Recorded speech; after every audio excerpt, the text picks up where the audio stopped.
science plays a vital role for economic development and societal well-being. Understanding this, the Academy of Sciences Malaysia was established with a mission to be Malaysia's thought leader in all areas of science, technology, and innovation. To realize its mission, ASM harnesses the nation's top scientific minds to chart the STI direction and facilitates the implementation of an innovation-led economy for the country. ASM's commitment lies firmly in fostering a culture of excellence in STI in Malaysia. ASM does this by providing independent, credible, relevant, and timely STI input of national and international importance to the country. Our network of expertise comprises Malaysian scientists, engineers, and technologists who specialize in various disciplines. The Academy assists in upgrading the nation's technological capabilities in the industrial sectors by producing high-quality publications such as peer-reviewed journals, monographs, and books. In addition, ASM also provides input on current and future technology trends to be considered and taken up by the government in driving the nation's economy forward. To provide Malaysian scientists with the best opportunities and exposure, ASM actively extends its international networks and collaborations. It currently has a range of multilateral engagements with renowned scientific institutions worldwide. The Academy also champions the need to grow the right talent in STI by cultivating interests in science, technology, engineering, and mathematics to the younger generation. In short, the Academy's ethos is proudly defined as Think Science, Celebrate Technology, Inspire Innovation.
science plays a vital role for economic development and societal well-being. Understanding this, the Academy of Sciences Malaysia was established with a mission to be Malaysia's thought leader in all areas of science, technology, and innovation. To realize its mission, ASM harnesses the nation's top scientific minds to chart the STI direction and facilitates the implementation of an innovation-led economy for the country. ASM's commitment lies firmly in fostering a culture of excellence in STI in Malaysia. ASM does this by providing independent, credible, relevant and timely STI input of national and international importance to the country. Our network of expertise comprises Malaysian scientists, engineers and technologists who specialize in various disciplines. The Academy assists in upgrading the nation's technological capabilities in the industrial sectors by producing high-quality publications such as peer-reviewed journals, monographs, and books. In addition, ASM also provides input on current and future technology trends to be considered and taken up by the government in driving the nation's economy forward. To provide Malaysian scientists with the best opportunities and exposure, ASM actively extends its international networks and collaborations. It currently has a range of multilateral engagements with renowned scientific institutions worldwide. The Academy also champions the need to grow the right talent in STI by cultivating interests in science, technology, engineering, and mathematics to the younger generation. In short, the Academy's ethos is proudly defined as Think Science, Celebrate Technology, Inspire Innovation.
Good morning, good afternoon, and good evening to everyone who's joined us today for this very special session on the blue economy in the tropics. We are very grateful that wherever you are and whenever you are, you've managed to join us. We have a very exciting session lined up for you. With 4 speakers, and hopefully our final speaker will be joining us shortly. As we all know, technology is not always a friend. But we have our first 3 speakers with us this morning, afternoon or evening. For me, it's afternoon. So I'm from South Africa, and my name is Professor Nanya Bolamula. I work at a science council called the Human Sciences Research Council in South Africa. And we do a lot of work around social sciences and humanities, including aspects of oceans, particularly now that we are in the UN decade of ocean science, as well as the sustainable development goals. I was also involved in the academic group of the Indian Ocean Rim Association, and we did a lot of work there on the blue economy as well. So here we are looking at the blue economy in the balance between sustainability and growth. As we all know, growth may be unfettered, and this does affect our sustainable futures and the futures of our children. And I think we'll go into a little bit more detail, each of the speakers. in terms of what we really mean when we're talking about the blue economy, and specifically for our purposes, the blue economy in the tropics. So our first speaker, I'd like to introduce Ms. Cheryl Rita Cow. She is head of the Center for Coastal and Marine Environments at the Maritime Institute of Malaysia, or MIMA, as we know it. Cheryl will be speaking about the policy framework pertaining to the blue economy in the tropics. I'm going to hand over to Cheryl. Each speaker will get 10 minutes to speak. We will then have a general question and answer session and an open discussion. So I'm going to hand over to Cheryl.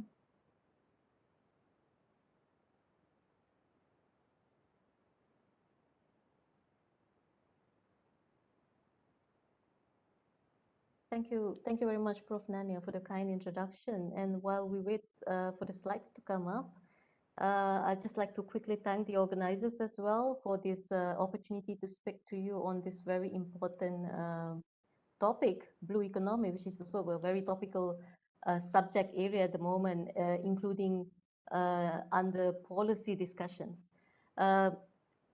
But however, due to the limited time that I have, about 10 minutes, it'll be quite difficult to cover big sections of the blue economy itself. So what I'm going to do today is focus on the coastal ecosystem. So I'm calling this presentation Placing an Emphasis on the Coastal Ecosystems to Support Blue Economy, Sustainable Blue Economy in the Tropics. So you can see some of the photos here. It shows that there are a vast area of blue economy sectors and industries that we can talk about.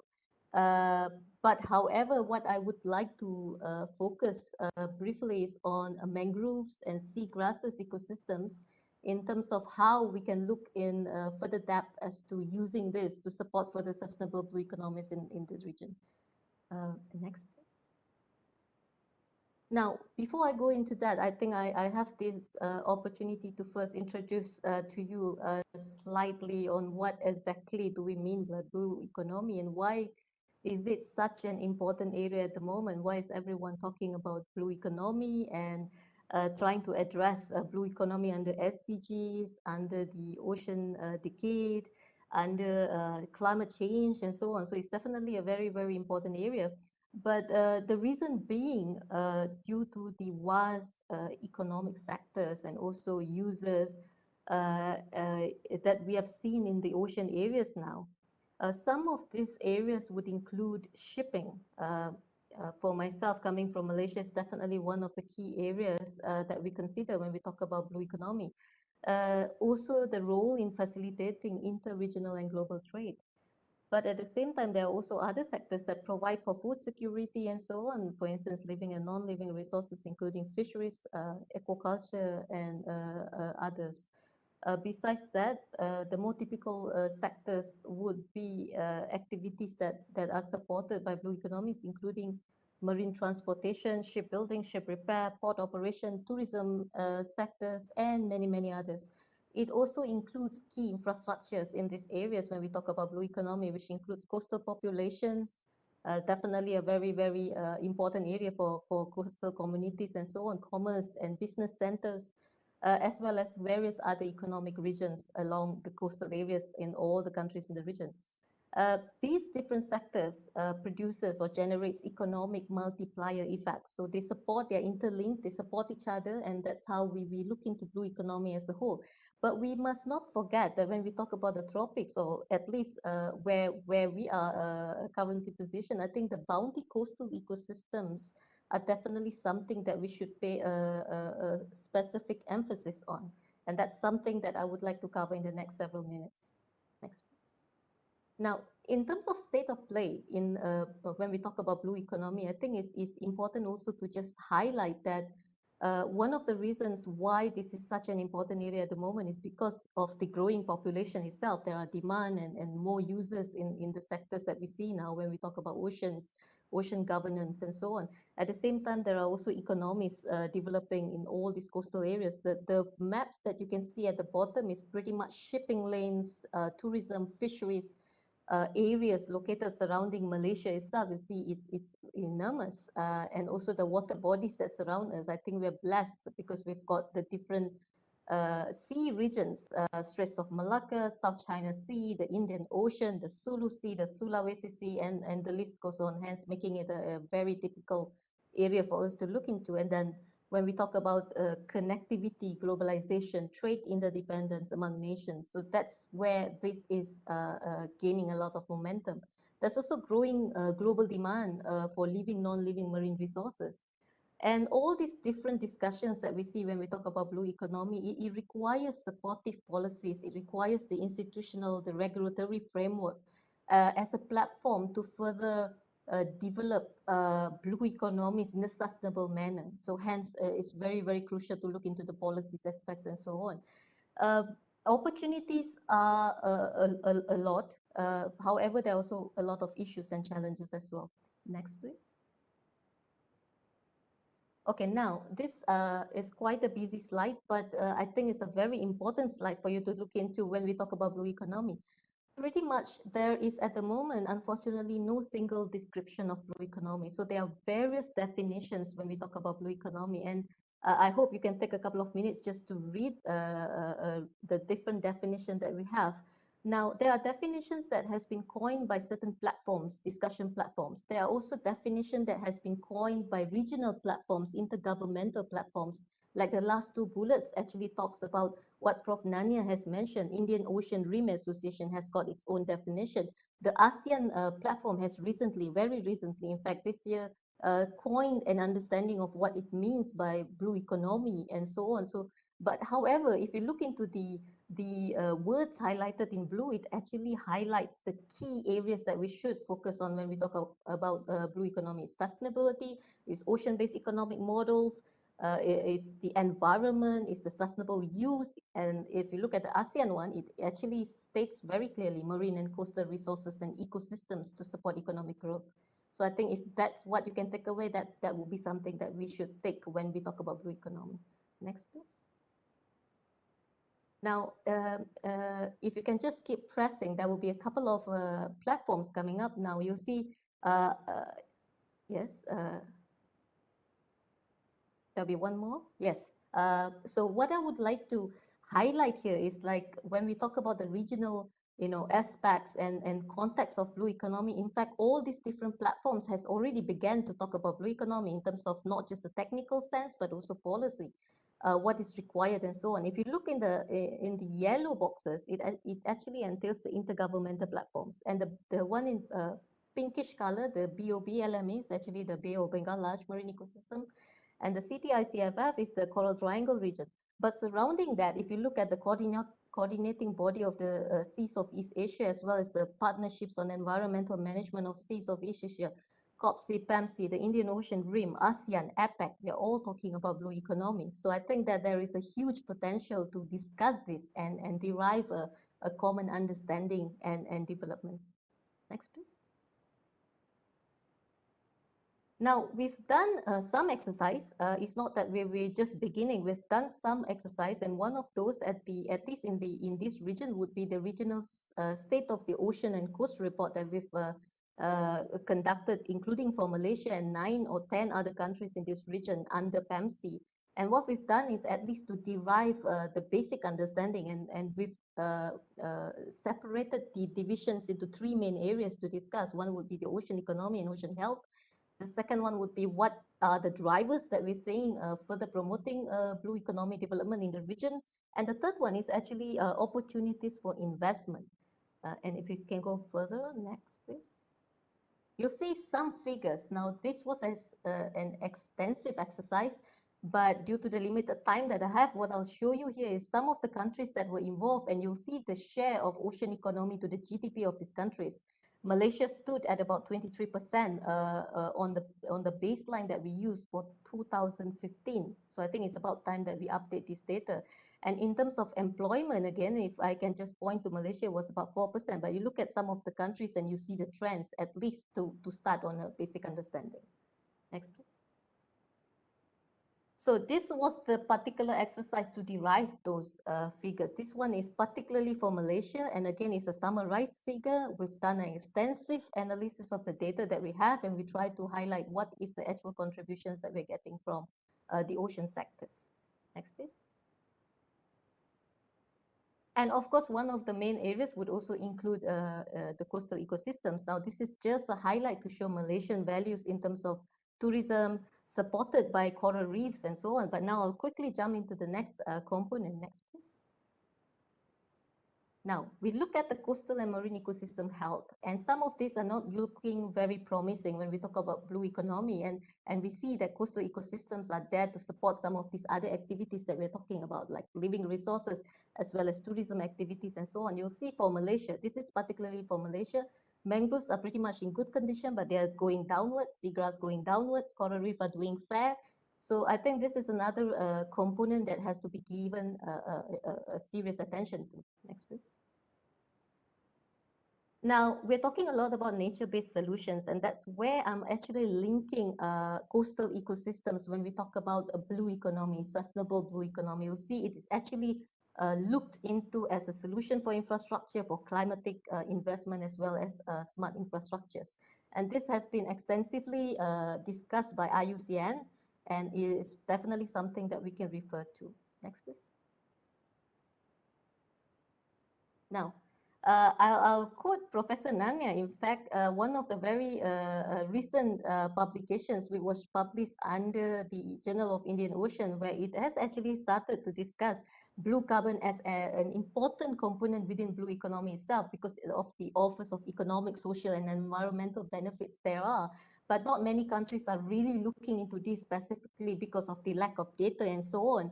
So one of the way forward would be to incorporate this into the nationally determined contribution. And this is, I think, most of the policy discussions are very focused onto this aspect. Next, please. Now, I think this, again, I'm almost at the end of my presentation. This, I think, is a very crucial information when we talk about sustainable blue economy in the regions. We have to try to identify what are the gaps and challenges that we're talking about to make sure that we derive that. Now, this was a particular interesting exercise that was done by C4 Indonesia, involving 13 countries in the region. This was mainly in the Asia-Pacific region. And you'll see that these countries and the analysis that was done shows how important these coastal ecosystems are. But nevertheless, there are a couple of challenges that they spoke about. Ecosystem degradation, lack of data and standard methodology, lack of technical capacity, lack of coordination, lack of funding, and there are not many pilot projects. I think this would be some of the areas that probably, you know, when we talk about blue economies in this region, will be something that we should focus on. Next, please.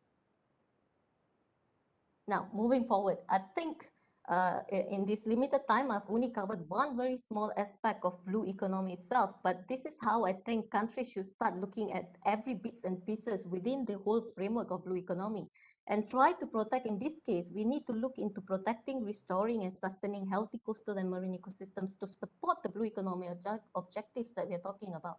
We have to try to start focusing on investing in nature-based solutions, enhancing implementation of existing or even new policy instruments if there is a need for that, through integrative, informed, and adaptive transformation required. For instance, maybe ecosystem-based management, which has been very much spoken about in terms of fisheries context, should be also looked into when we talk about blue economy.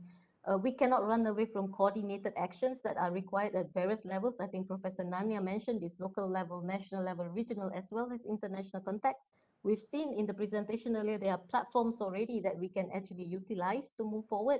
I'll say efforts are ongoing, but nevertheless, I think we need to focus entirely on some of these smaller components to support the bigger objectives that we have for blue economy.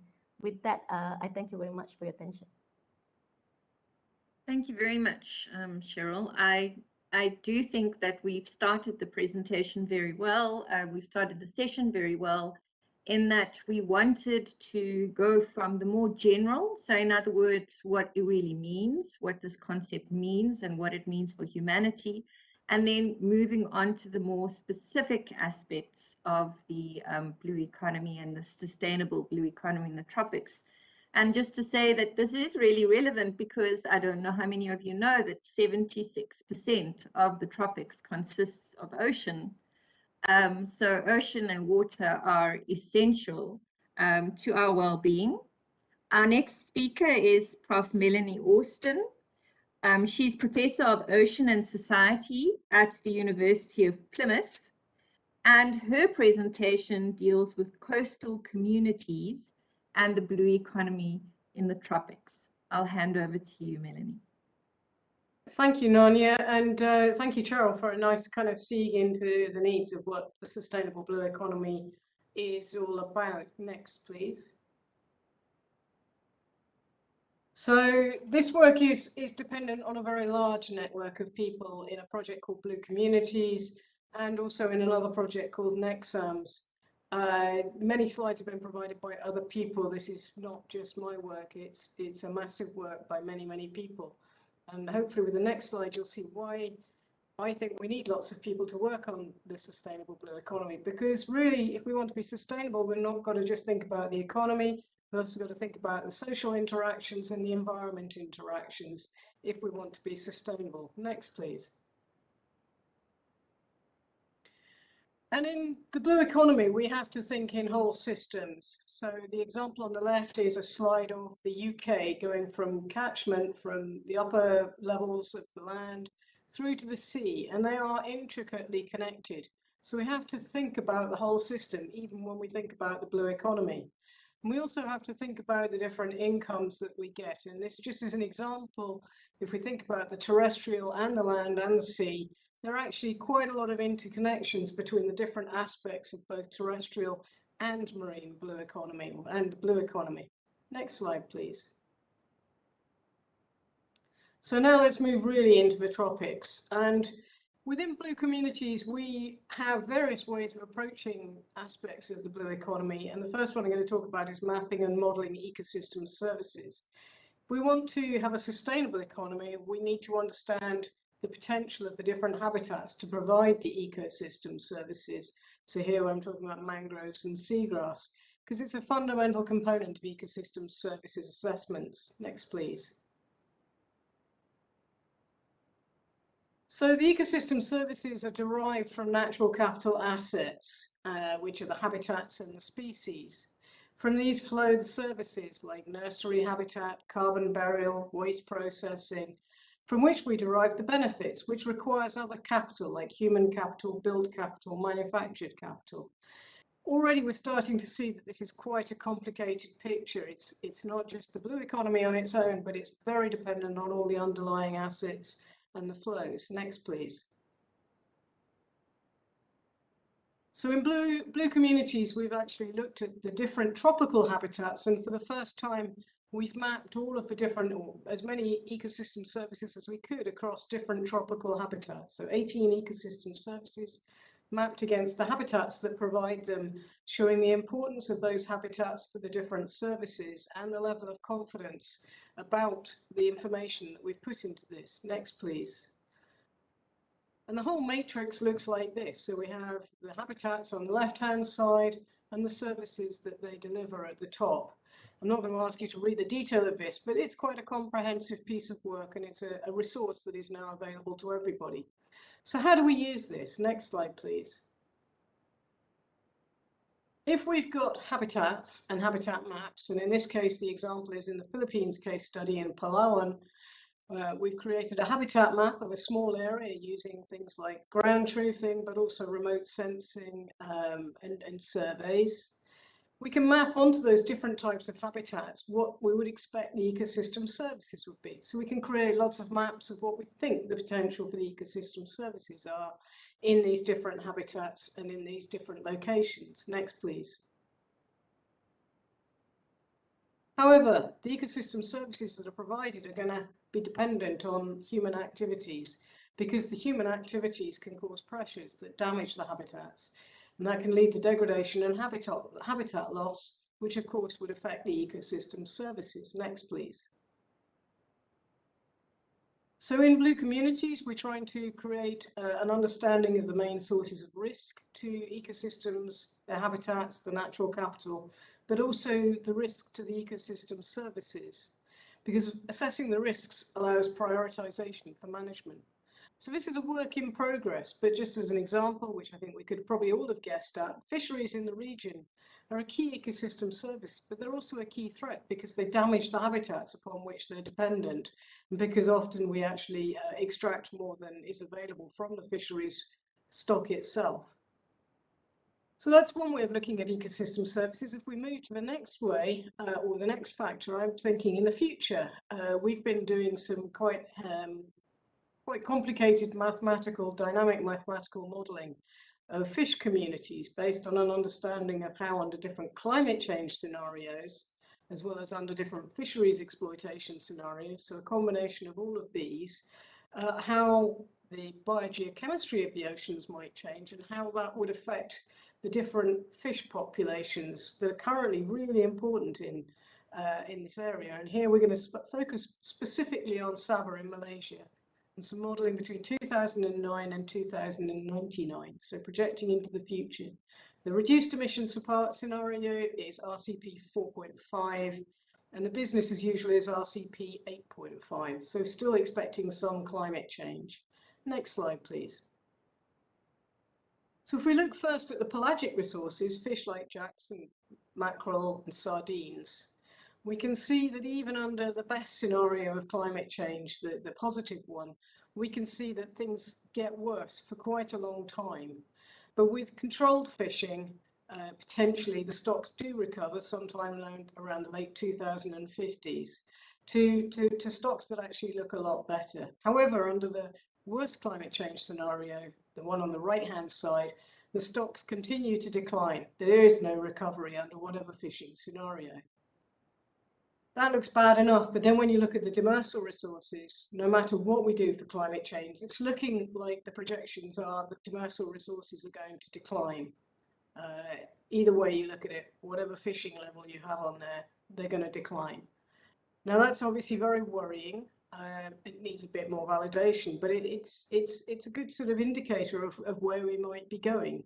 And my colleagues here have actually already started planning or putting together resources to help people think about how to adapt to those changes in resources in the future.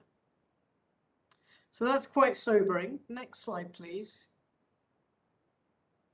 Another aspect of ecosystem services is human health, because we don't tend to put it into the classic ecosystem services framework, but we know that both oceans and human health have risks according to the environmental events like climate change, as well as just intermittent events like flooding and storms and their frequency, the harmful fishing practices, which could be harmful for both human and ocean health, as well as pollution. There are benefits. There's a huge amount of seafood and aquaculture, which is really important food source and for nutrition. The ecosystem services, some of which I've talked about, and health and well-being benefits, just of engaging with the sea and the relaxation, the calming, the psychological benefits. Next slide, please. So in Blue Communities, the health team, and these slides were provided by Beth Roberts, its big team have surveyed 4 countries with over 1,500 respondents, and they've looked at all sorts of aspects of people's interaction with the marine environment and the potential to affect their health. I'm only going to focus on a couple of these results which relate specifically to the ecosystem services, or relate in a different way or a different framing to ecosystem services. Next slide, please. So here we've got four case studies in Vietnam, Philippines, Indonesia, and Malaysia. And on the y-axis, the vertical axis, we have the number of days people spend interacting in these different activities in the marine environment. And across the bottom, they're ranked according to the activity. The activities are ranked according to the number of days. Next. So if we look at Palau and Philippines as an example, next, we can see that the top 2 activities, next, are actually fishing and eating fresh fish. And the same is true for Tun Mustafa Park in Malaysia and also Takabonerata Kepulauan Selayar in Indonesia. Those are important things. Whereas in Pulau Cham Hoyan in Vietnam, actually eating fresh fish is not as common as actually catching the fish. So we're already starting to see similarities and differences in different case studies, in different sites, in different locations, and in different contexts. And this is really the key message here. Next is that there are differences between these coastal communities and how they interact with the marine environment. So here we have 3 different sets of activities that might affect the quality of the local environment. There are marine-based activities in blue, land-based activities in green, and environmental management in pink. And the y-axis, the vertical axis, is the marine response. So how much people thought that these activities improved the environment and made it better, which is near the top, and how much they thought it made it worse, which is near the bottom. Here we can see that in 3 case studies, this was not carried out, by the way, this survey is part of the survey in summer. In 3 case studies, environmental management did, as you would expect, improve the environment, according to the people living in these coastal communities. Next. And next. But the most damaging impact was actually from destructive fishing, which is hardly surprising. Next. If we think about land-based activities, alternative livelihoods and infrastructure development were seen as being positive for the environment in 2 of the case studies, but in the 3rd, infrastructure development in Cù Lao Chàm in Vietnam was seen as being a negative impact on the environment. Next.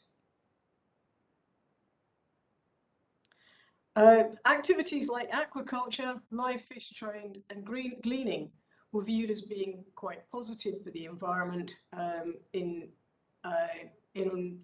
Indonesia and in Philippines. But in Cù Lao Chàm, these were not positives, and the only positive marine activity that really came out was nipper harvesting from the nipper mangroves in Hoi An. Next. So really, I guess the summary here, this very brief overview of that part of the Oceans and Human Health Survey, is that coastal communities differ. That doesn't surprise us, but it shows that we need to think about the context, the place-based context, when we're thinking about the blue economy. And also we need to think about the implications for health and well-being of the aspects of using our blue economy and developing the blue economy. We need to tailor those aspects and those trade-offs to the health needs of each community. Next. Coming towards the end of my presentation, next slide, please. I just wanted to highlight some work that's being done in Selangor in Malaysia through the NEXAMS partnership, which is actually looking at how we can develop mangrove and blue carbon business cases in this area and trying to do some of the underlying background of the nature-based solutions, how to integrate greening of grey infrastructure into this area in Selangor.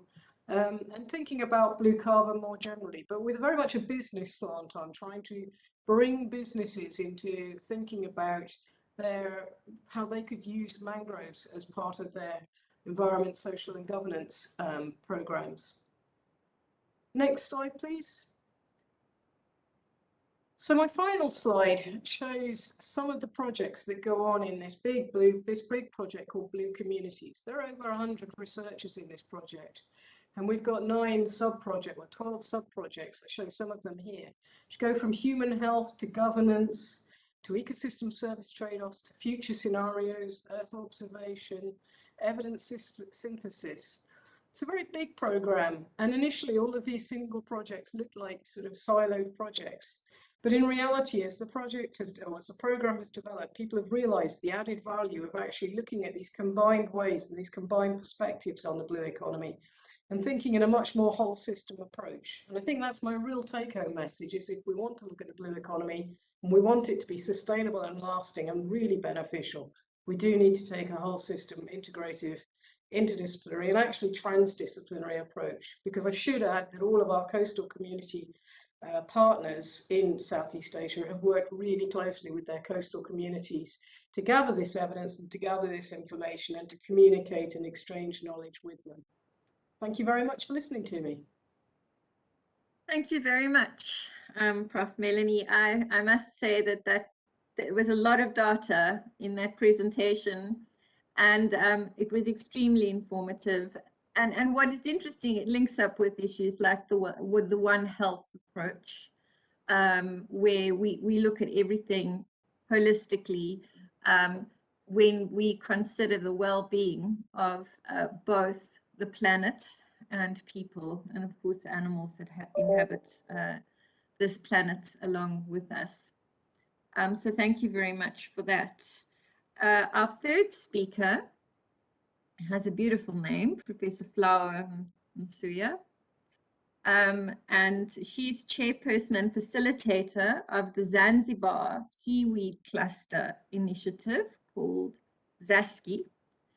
And Prof. Flower will be speaking to us about innovative seafood farming techniques for communities in the tropics. So I'm going to hand over to you, Prof. Thank you very much for that beautiful introduction. So I'm going to talk to you about what innovative farming techniques can we develop that the communities can adopt and improve their livelihood. And we are going to look at the case of Tanzania. Next slide, please. So before I go into techniques, I'd like to introduce what is this seaweed farming industry, what is it, what are the benefits, what are the challenges, and then I'll go into the technology. So commercial farming of seaweed started over 30 years ago in Tanzania and many other Western Indian Ocean countries. And we all use the imported strain of Eucuma and Capaficus from the Philippines, just like many other countries, because our local varieties do not grow under cultivation to give enough biomass. And we are farming two genuses, Capaficus and Eucuma. Next slide. The seaweed industry in Tanzania employs close to 30,000 farmers, and over 80% of them are women. And the production is around 11,000 tons of dry seaweed per year. And mostly our seaweed is exported to USA, Denmark, and France, and there are other smaller markets, China, Singapore, South Korea, and Spain. Only a small amount of this 11,000 tons is used for making seaweed products by small-scale processors, and that is about 1%. And the seaweed industry in Tanzania, especially in Zanzibar, is the third largest forex earning industry after tourism and clove trade. Next slide. Our farmers are paid 40 cents of a dollar per kilo of dry Eucuma and 80 cents of a dollar for Capaficus. And the Capaficus price is twice that of Eucuma because of its gel, carrageenan, which is stronger and has more industrial applications than the one produced from iota, from Eucuma. Next. The seaweed industry is very economically beneficial to the farmers and also to the country. For example, farmers have ability to fend for their daily needs. They can buy food, they can pay hospital bills, they can pay school fees, and they are also capable of buying all kinds of electronics that they need, like televisions, phones, kitchenware, more clothes they can buy. And they also improve their houses from money coming from seaweed, and also can build new houses. And for the case of the Zanzibar Islands in Tanzania, seaweed farming contributes 7.6% of GDP. Next slide. So when we talk of seaweed in the blue economy, in Zanzibar, for example, we have a newly formed Ministry of Blue Economy. And one of the key sectors that will be looked into is seaweed farming, so is seaweed industry. So there's a huge opportunity in the Blue Economy Initiative in Tanzania for seaweed. Next. But we are also facing a lot of challenges. We have a problem with climate change. The temperatures are increasing the ocean. We now have 38 degrees Celsius, which is too high for seaweed, especially Capaficus. Next one. So we get problems like ICS disease. Next. Epiphytes, we get epiphytes. Both of these are affecting the production. Next one.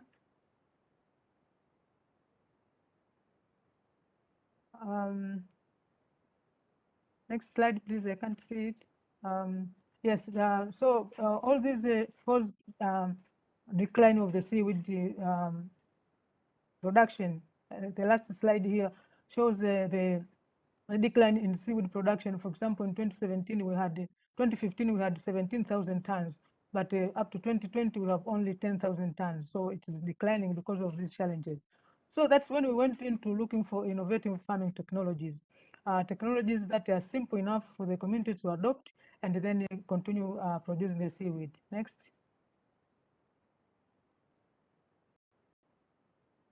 So we started with a floating lines technique, which we tried for some years, and we are talking about deeper waters of 2 to 6 meters at low tides. We worked with the floating line system, bamboo rafts, net baskets, and now we have tubular nets. Next.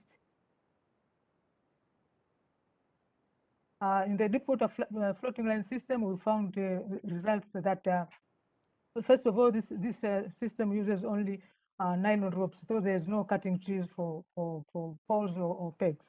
And the results showed that there are less diseases in the seaweed, and the diebags are minimized, and it is possible to grow Capaphycus in the deeper waters with good growth rate and the biomass production compared to the shallow water areas. Next.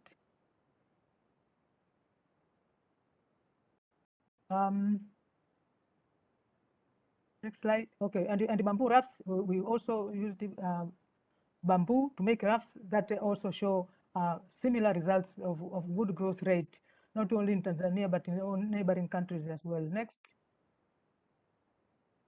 And we also have a method of net baskets.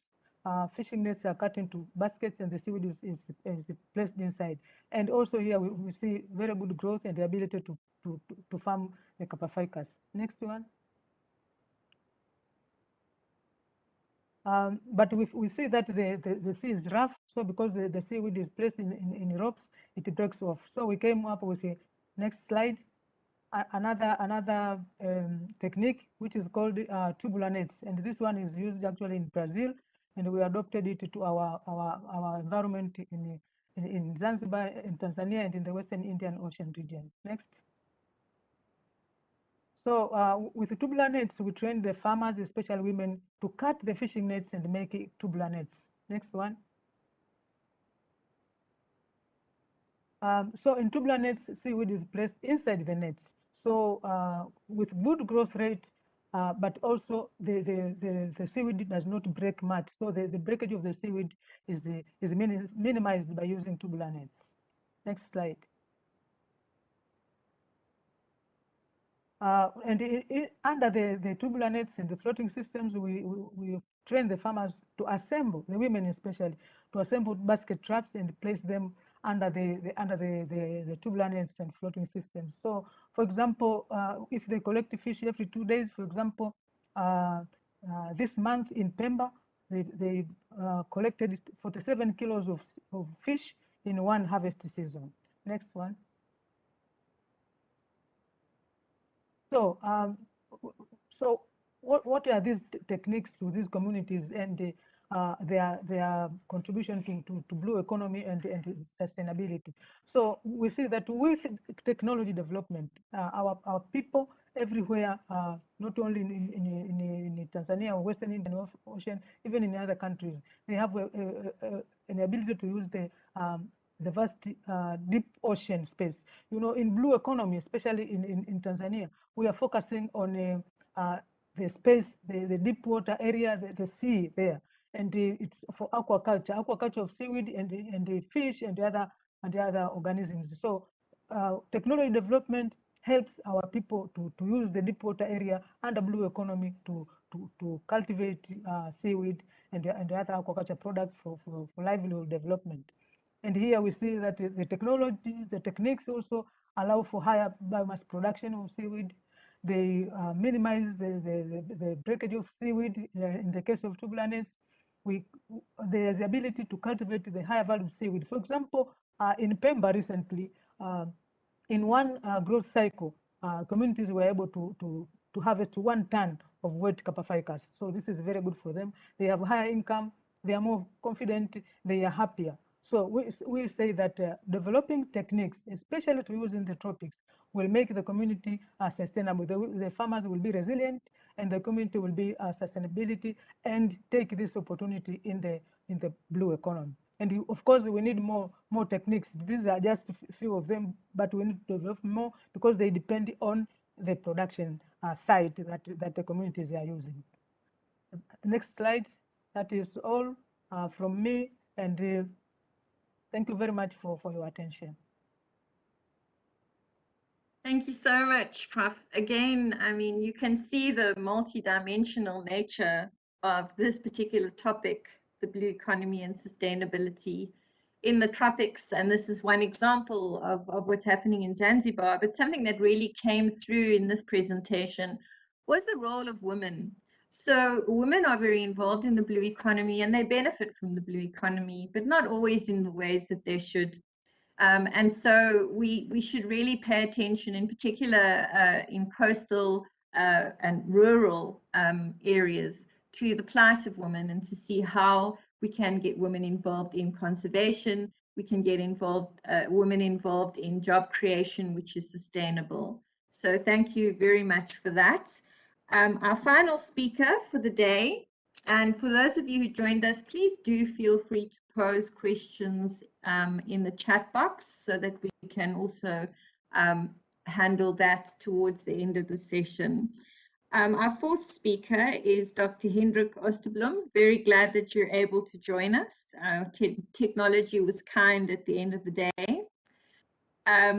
Dr. Oosterbroek is a science director at the Stockholm Resilience Center, CBOS.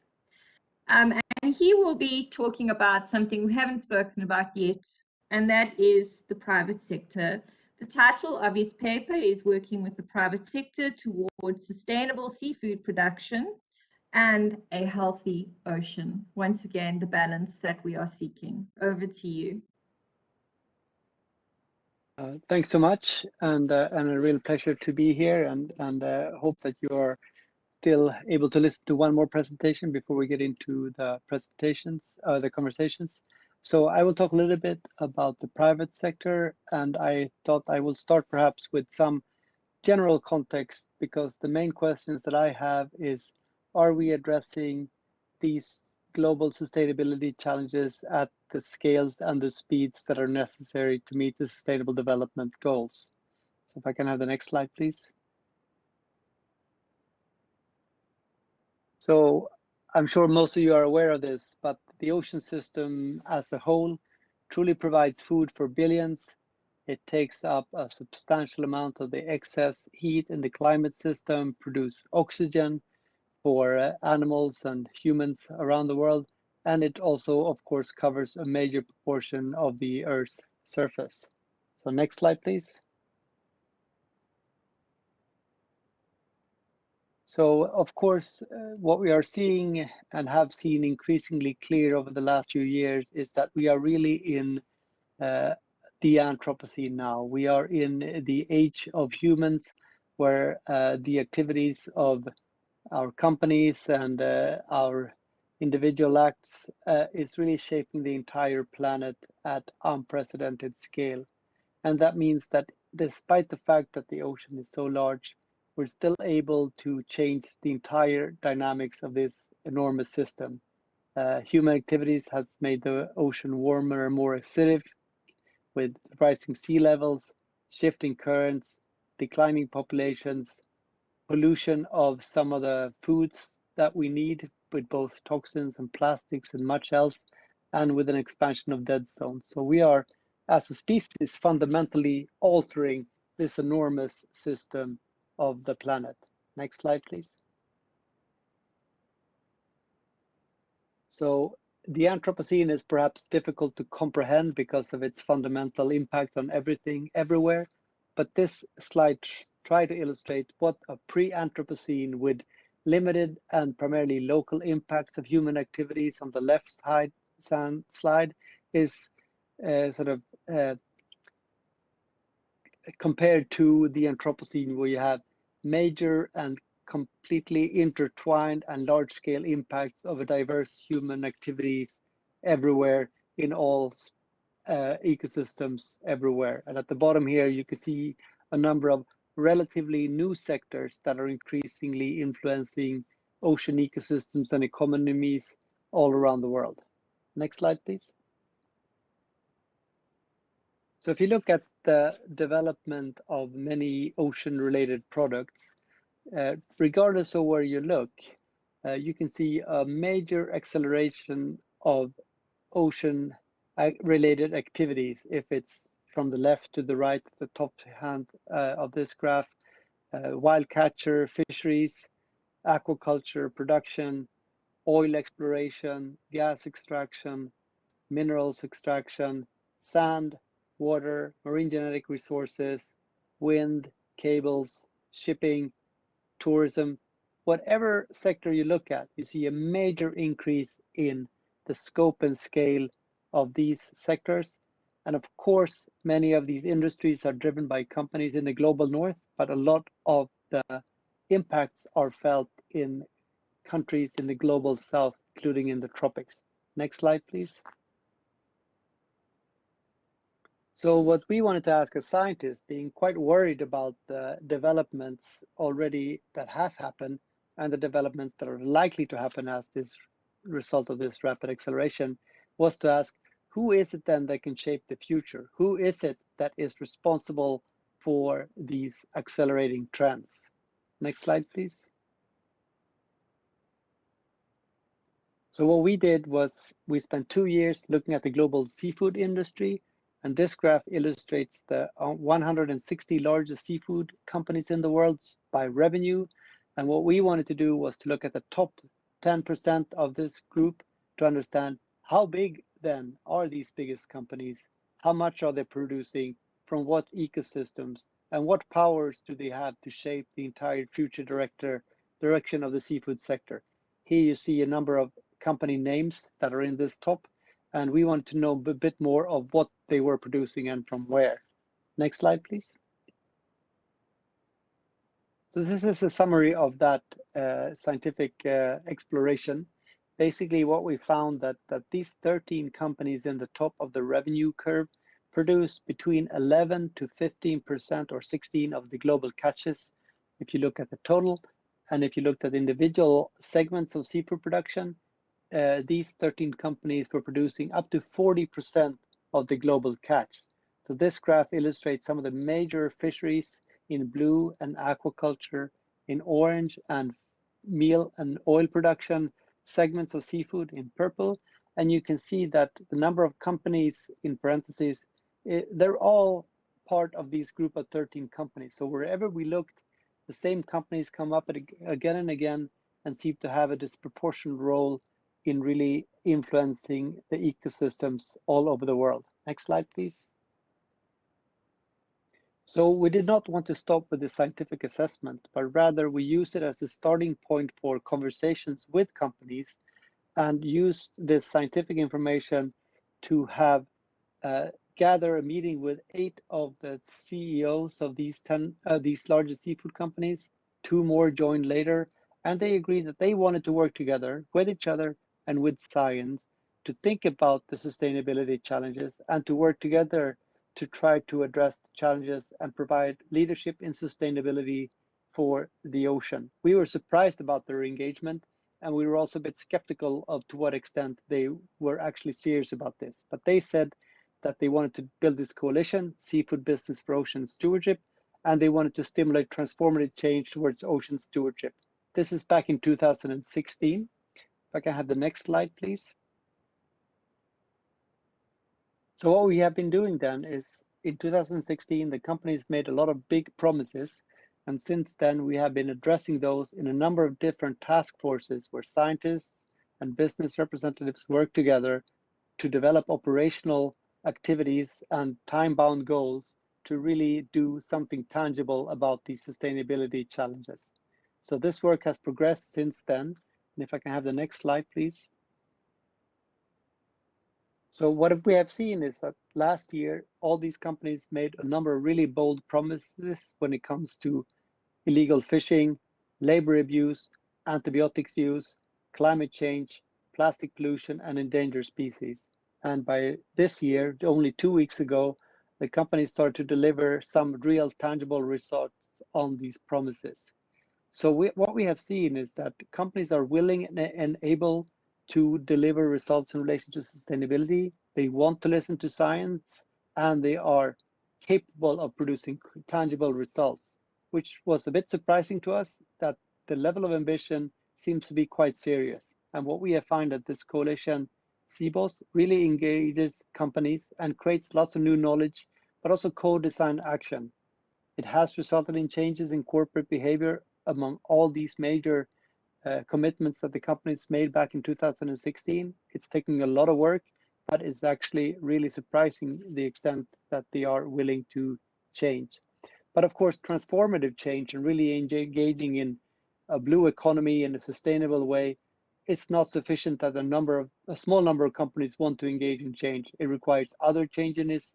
It requires more action by these companies. It requires more action by other ocean industries, and it requires more actions and stronger regulations by government. But it's a start of trying to shift corporate priorities in relation to sustainability. So next slide, please. So with these experiences, we thought that maybe this is a model of change that can be replicated. Maybe science can work together with industries to try to stimulate large-scale change. So this paper illustrates something that we have been publishing this year, inspired by this model with the seafood industries. We made an inventory similar to that paper of the largest ocean industries in the world. Again, most of them are headquarters in the global north and have impacts in the global south. But we are now starting to engage with also these sectors: offshore oil and gas, marine equipment, container shipping, shipbuilding, tourism, ports, and wind, to think about what can these companies do to stimulate change for sustainability. And in particular, I'm interested to learn from you of what the private sector can really do to accelerate sustainability in the tropics. So thank you very much for that.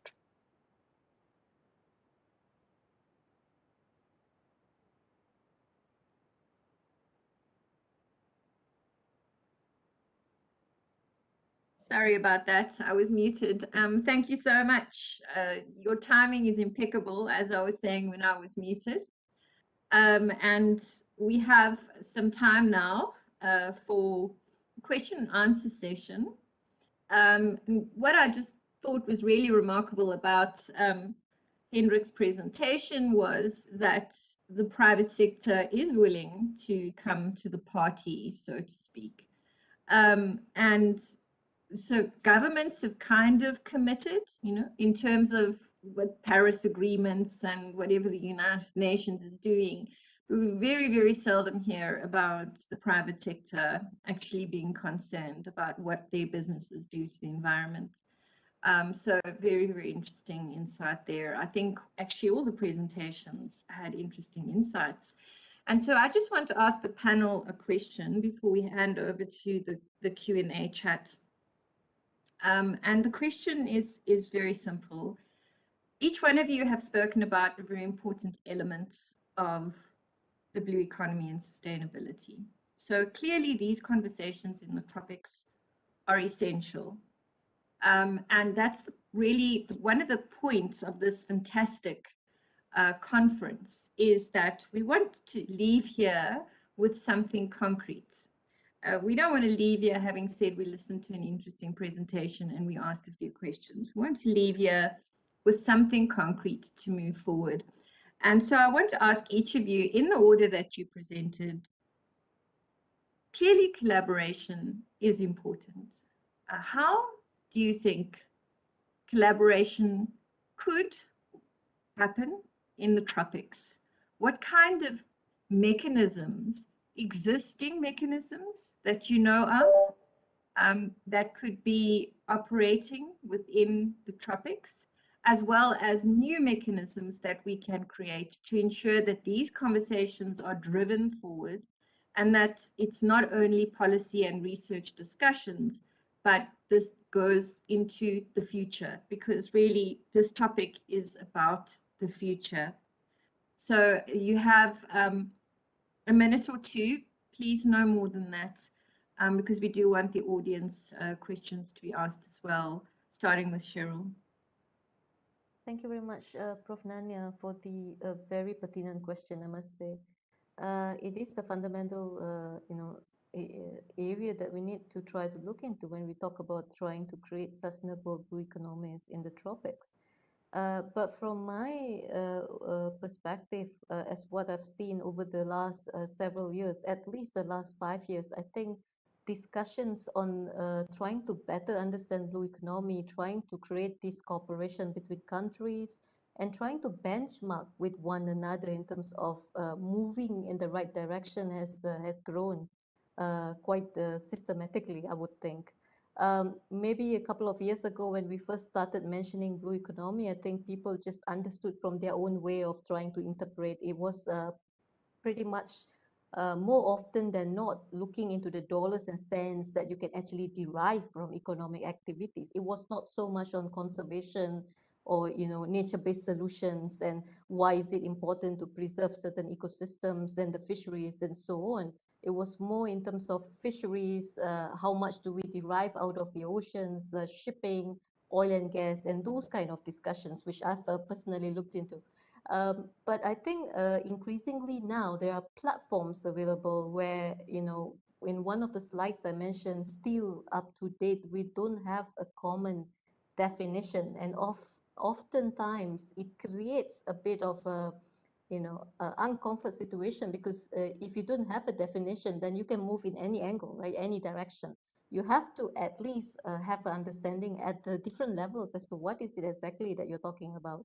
And I think that has been coming quite obviously, where there are projects, regional projects, there are platforms, even intergovernmental platforms, expert working groups that has been formed to discuss what is it exactly when we talk about blue economy, what should we consider. And as I speak, there is actually an active project now in Malaysia where with assistance from UNDP, we are creating a blue economy blueprint, which is quite an exciting area to look into. It is going to it's going to look at what we have at the moment and then move the next several years, hopefully in the right direction. So I'll leave it at that. And thank you, Prof. Nani.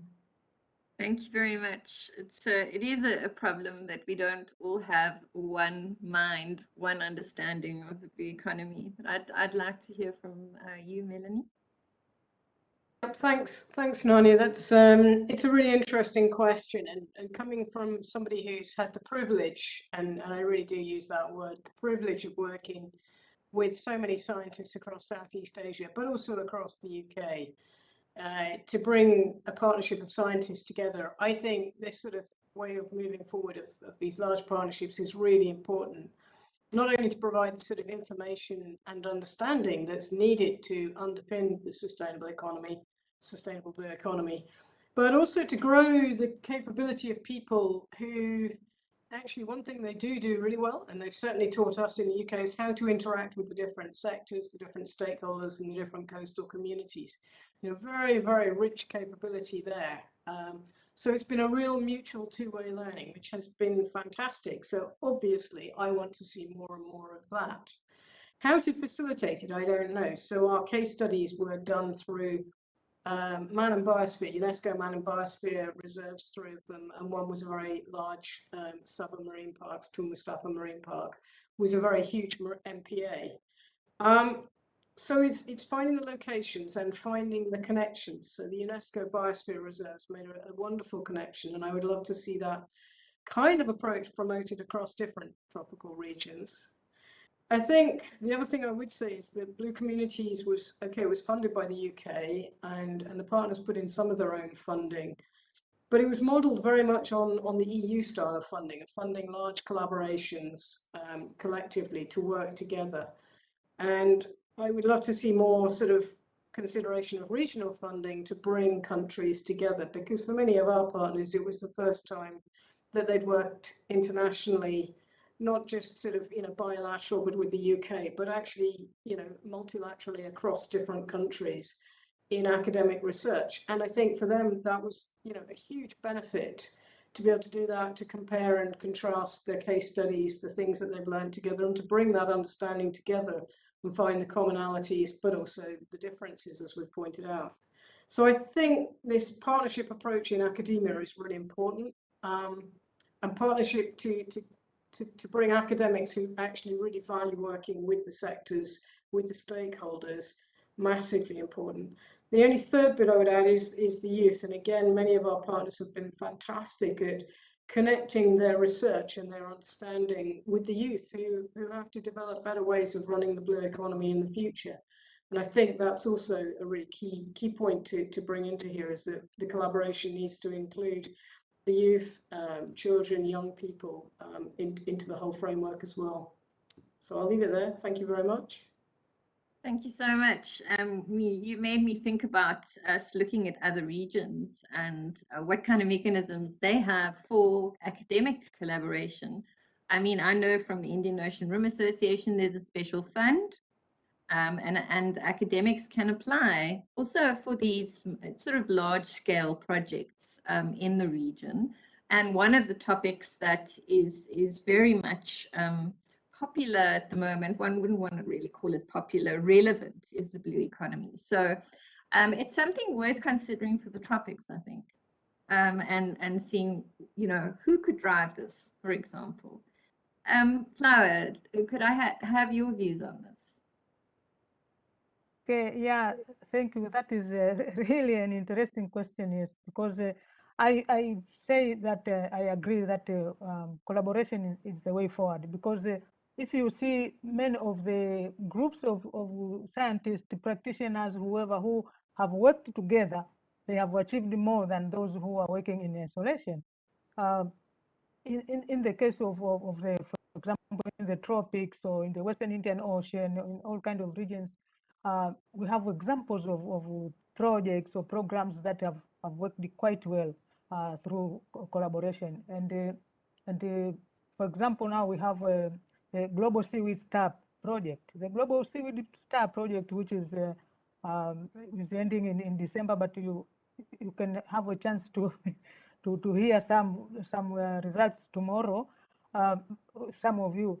But it is a collaboration between the UK, Malaysia, Tanzania, and Philippines, and we have come out with enormous results that can help actually the farmers. They can help academics. They can help anyone who is involved in the seaweed industry. And we have platforms like Safe Seaweed Coalition, which is actually focuses on nature-based solutions. This is purely blue economy, and it has a focus in, for example, in Africa and the other areas. So this it's a platform that can be used for this one. And we have for example, world aquaculture.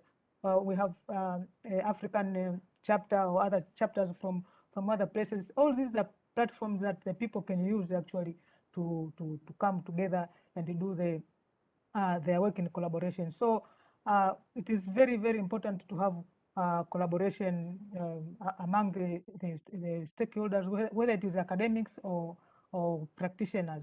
And through academics, a lot of academics and the other stakeholders exchange programs, not only for students, for scientists, for practitioners, everyone. This kind of exchange programs are very good for the development of the areas of the seaweed blue economy initiative. So I think, yeah, we need a collaboration, and we need to use existing platforms that can help to improve this blue economy, and to have nature-based solutions, and also to have communities arising and becoming part of the action. I leave that. Thank you for that.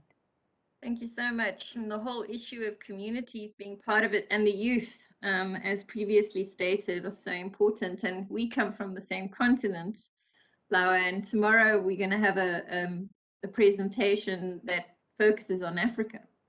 And I mean, there are platforms in Africa to deal with these kinds of issues as well.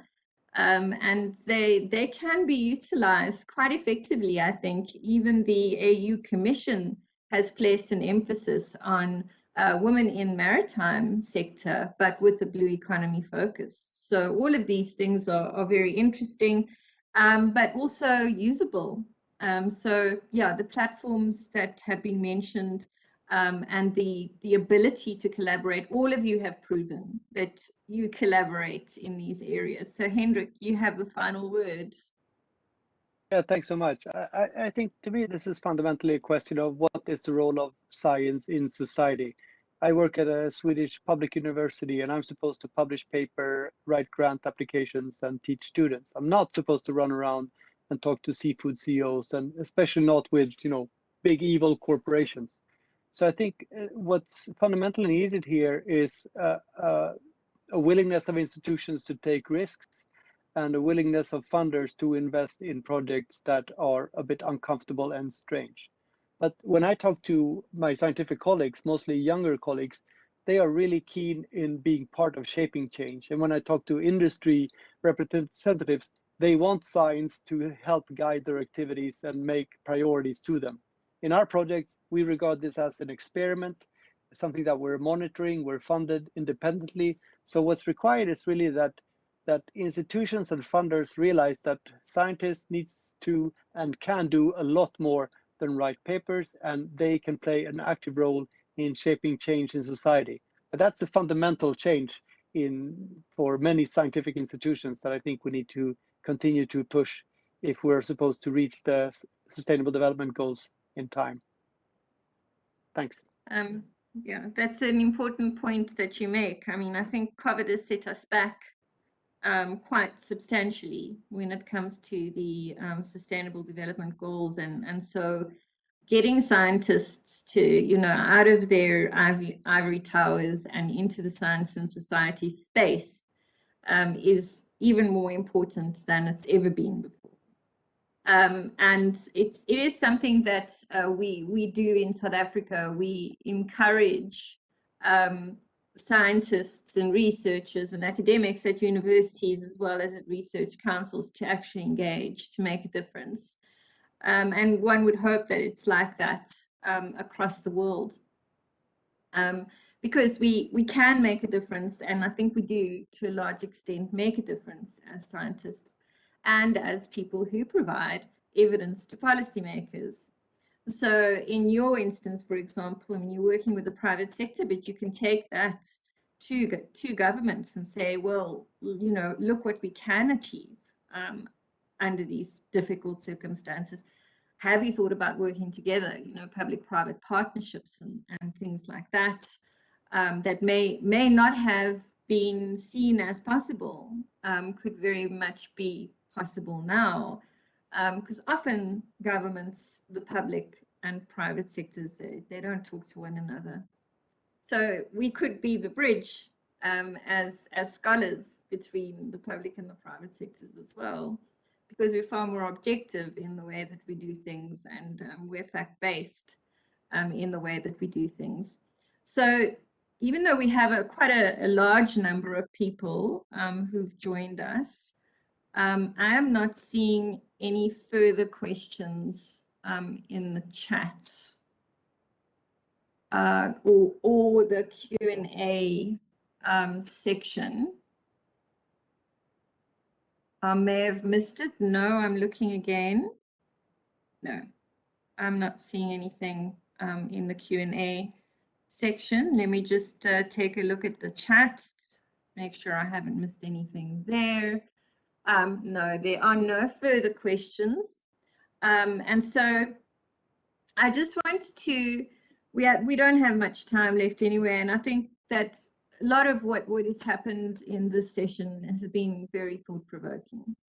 And it's happened in a very short period of time, and you've all been given very, very little time actually to share your views and your research with us. But the conversation shouldn't end here. And so I truly hope that we can use other platforms to speak to one another, and we can speak to one another again at the TropSc in future. And there's so much to talk about. I mean, we haven't really even touched the issue of the importance of sustainability and blueness in the context of health, human health, and the whole issue of the way in which we are destroying the earth, and we're destroying habitats and ecosystems, and that's partially why we're sitting in the situation that we're sitting in now. And how do we prevent this going forward? how do we ensure that we work towards a better world, and it's only our responsibility. No one else can do it for us to make it a better world for our children and our children's children. So I really want to thank all four of you for the insights that you have shared, and it's really been one of the best panels I've ever listened to. Each one of your presentations was extremely interesting and thought-provoking, and I want to thank you very much. And I think that wraps up the session. So I don't know if we are going to do that from the tech side.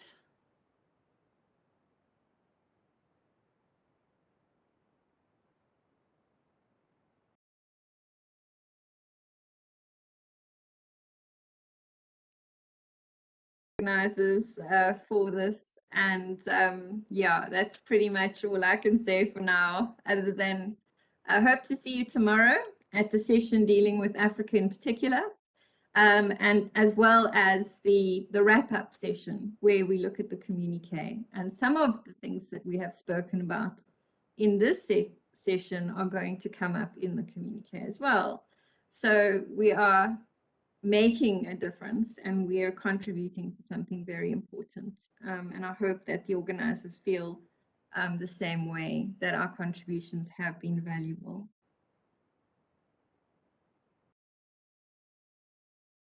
Thank you very much to all the panelists for their insight and inputs. We have come to the end of the second day of the conference. We hope everyone has gained new knowledge and insights, and we look forward to seeing you tomorrow. Thank you and have a good day.